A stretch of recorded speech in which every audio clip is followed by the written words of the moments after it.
So we have Susan here. She's been having some low back pain.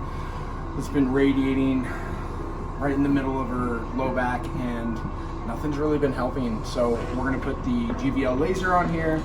It's just on a low back setting. We're gonna see how she feels directly after. Okay, all right, Susan. We're gonna continue to treat you, but I just want to see how that feels right now. Go ahead and stand up, move around, see if there's any change to how you feel.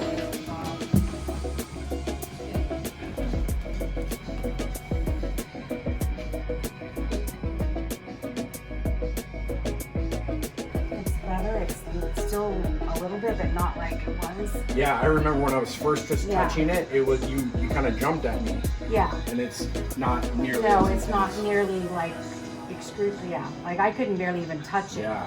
So no, that's amazing. So you had said when you came in that it was about out of 7. What would you rate just now? I would say probably at a 2.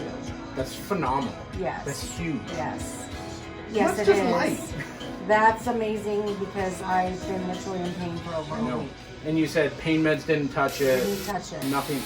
And I was probably overtaking pain meds because I was in so much pain. Right. Yeah, you said you were crying. Right. Going to bed. Right. I couldn't get in bed. That's how bad it hurt. So, no, it's amazing. Yeah. Thank you. Absolutely.